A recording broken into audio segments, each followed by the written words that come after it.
to say x naught is 0, right? That just makes sense for us to say starts at 0.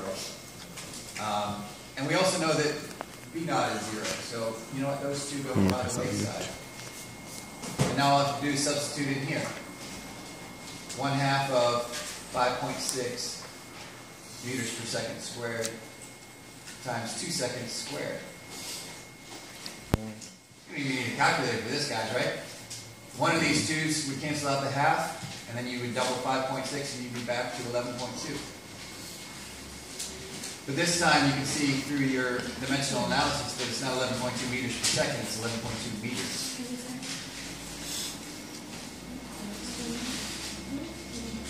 You could have also used a little common sense.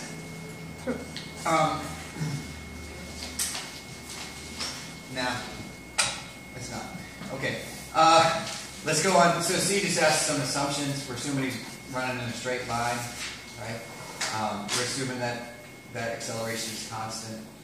That his initial velocity was 0, right? Mm-hmm. Yeah. And then, so D, right? D asks us, what does it ask us? How long it took to do the rest of the trip. Right? What was that time interval? Look, he took 2 seconds to go this first distance, and now we found that first distance was 11.2 meters. Right, so he's still got, well, his distance now, or his displacement that he needs to cover is 100 meters minus his 11.2 meters. And so he's got to go 88.8 meters. We know how fast he's doing that. Right, they said assume that he's keeping his top speed of 11.2 meters per second. And so we can just use our relationship that, the definition of your velocity is displacement over time. Rearrange that for time. Right, you're getting time. Okay. So any other questions on the whole? 88.8 over 2? Over, 11.2 meters per second. Okay. Right, that'll give you your time. Okay. Delta t will equal delta x over b. All right, anything else? Can we go over the first one? What was the first one? It was an automobile engineer found that the impact of a truck colliding at 16 kilometers per hour with a concrete pillar caused the bumper to indent only 6.4 centimeters. And then the truck stop determined the acceleration of the truck during the collision. Is it 6.2 centimeters you say, Tammy? Yeah. And, or 6.4, sorry. 6.4? Okay. And so it hits that, and the bumper deflects 6.4 centimeters. In other words, in that displacement, it came to a stop. Okay, so that is actually your displacement, the 6.4 centimeters. And I'm sorry I messed that up, so I'm just going to convert that to 0.064 meters. Convert right away to meters. It'll save you some headaches. And the truck was going at 16 kilometers per hour? Yeah. Okay. I think so I did it. It started out at 16 kilometers per hour. And how fast was it going after the collision? It doesn't say. You have to determine the acceleration. Yeah, we have to determine the acceleration, but it hits that and it stops, right? Yeah. It smashes into the concrete pillar, it comes to a stop. Okay, now we want to know what the acceleration is. We know acceleration is just difference in velocity over time, but they don't give us time. It's kind of a bummer. How else can we figure that out? Does anybody use an equation to solve this one from their equation sheet? Wait, what are you trying to figure out? The acceleration of this car when it slams into, or this truck when it slams into the concrete pole. So you gotta find the velocity. So it's final velocity minus starting velocity over t. Right, but if you don't have time, right? Guys, look at your formula sheet. There's a formula that has acceleration, it's got velocity, and it's got displacement, and you don't even know the timing. So now we've got one equation and we've got all the unknowns. All we have to do is substitute in there. Okay? I have a time. How did you get a time? Oh, I guess I did some other work over here. I did this a while ago, so What about the Yeah. I got 1.11 times 10 to the negative 27. Okay. I'm not sure how you found it. Maybe you were working with the average velocity. You want me to show you? Yeah. Did you say that? And you found the t this way, and then you plug it back into the acceleration? No, I worked with the graph that says kilometers per hour, and then figured out the second, converted it. Yeah, you definitely are going to have to convert this to meters per second. Yeah, so it ended up being 576. 5 zeros meters per second, which equals to 0.006. I think it's like the acceleration ended up being about 154, something like that. So I compared that to 0.064 meters per second. I'll have to look at that. Okay. But anyway, you just use that equation, you just substitute and solve. Of course, you want to get that in meters per second. Because you've got kilometers here, centimeters or meters here. You can't mix those two together. All right, you've got to get everything on the same page. Yes, sir. It's kind of like the original thing of like 1.06 meters into kilometers though? Oh, you could, yeah. That's a good point. He's saying just change this to 0.0000064 kilometers, and then they're both in kilometers. Yes.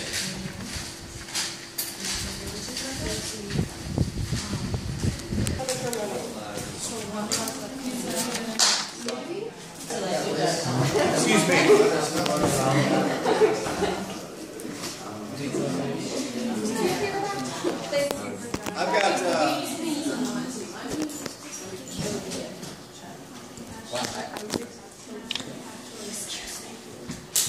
I've got one group's data graphed out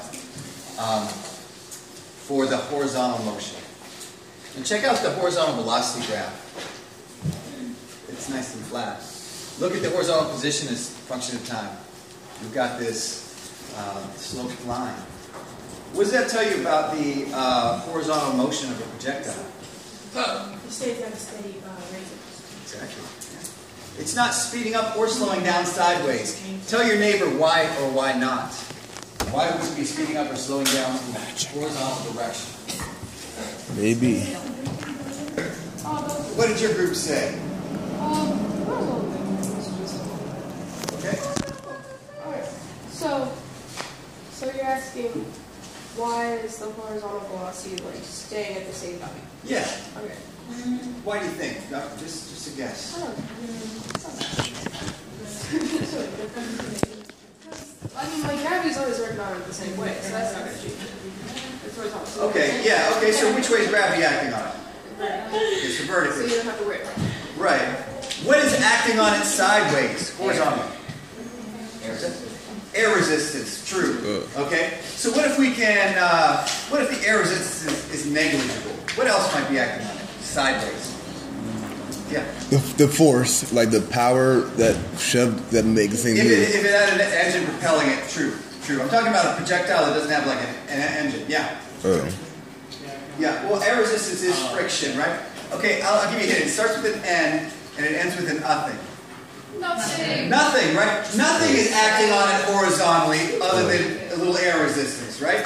So projectiles, they seem to get everybody really confused, right? But there are like 3 main points you got to understand about projectiles, and that's about it. Okay? First of all, okay, so these are projectiles.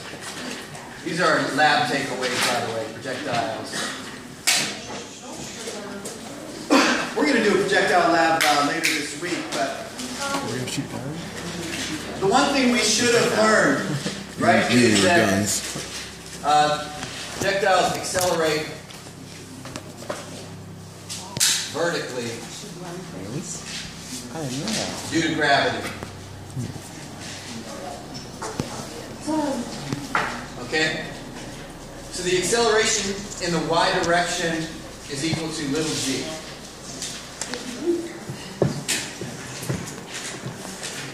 And little g has a magnitude of 9.8 meters per second squared. And it's got a direction of downwards. I'm not saying plus or minus there because you choose the convention. If you say down is positive, then it's a positive 9.8. If you say up is positive, then it's a negative 9.8 acceleration. Okay. So that's one of the big ideas. Second big idea we just discussed. And you guys, Air 5, everybody, leave me hanging. Thank you. Yeah, man. You guys determined that experimentally that they move with constant horizontal velocity.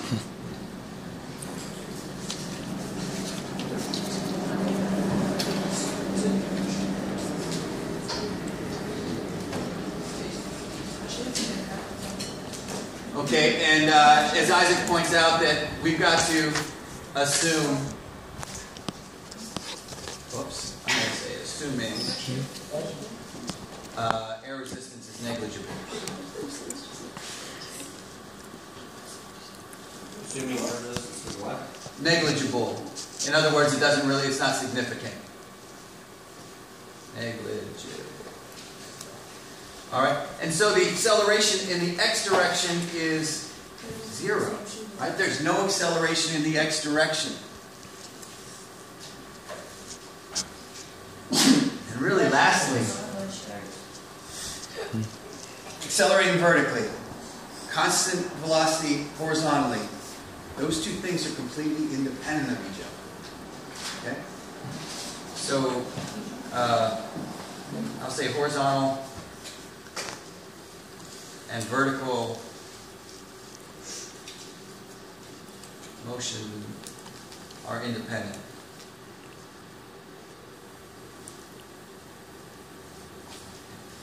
Mythbusters showed us that it didn't matter if you fired something horizontally, it was going to have the same vertical motion as something just dropped. Right? Same with that little marble device. So that's projectiles in a nutshell. We're going to work with that more, but we need to understand how to add and resolve vectors to work with these three simple ideas. Okay. All right, and that's exciting. We've got an exciting activity to lead into it. And it's a treasure map. Oh Okay. dear. Are you guys excited? Not really. Okay, we'll pretend to be excited. Humor me. Alright. Thank you. Okay. Everybody got this? No, I don't. Okay. All right. Well, let me just give you a little scenario. Whether or not you know it, you have an Uncle Si. And Uncle Si does not... Uncle Si grew up in the Depression. He doesn't trust the banks. So he buried his fortune in the backyard. Now, he left you a bunch of instructions.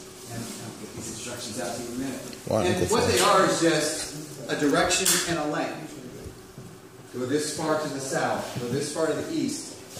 And he told you where to start from. He gave you, he said the oak tree in the backyard is where you're going to start. The only problem, old Uncle Si, he's getting up there. He forgot to mention which sequence those directions go in. Wow. We're going to see if we can still find the treasure. Let me show you how you're going to lay things out.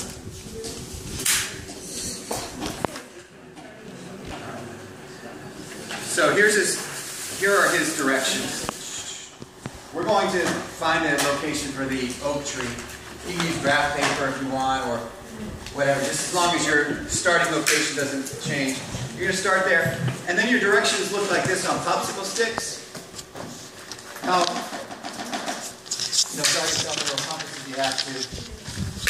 Never stop, walk. You've got your cardinal compass points. How you've got to lay these out. Start with the center of them and lay them in the right direction, obviously. Okay, so that would be down for you. Then grab any one of them. Okay, if it's in the exact opposite direction, you can just put it right on top. Okay? So don't put it to the side, put it right on top. And have the tail of it, I'm calling this the tail, right at the head of the other one.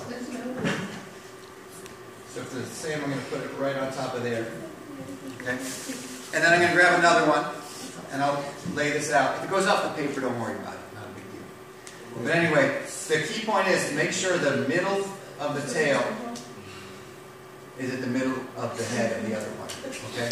And that they're laid out in the right directions. Okay? All right.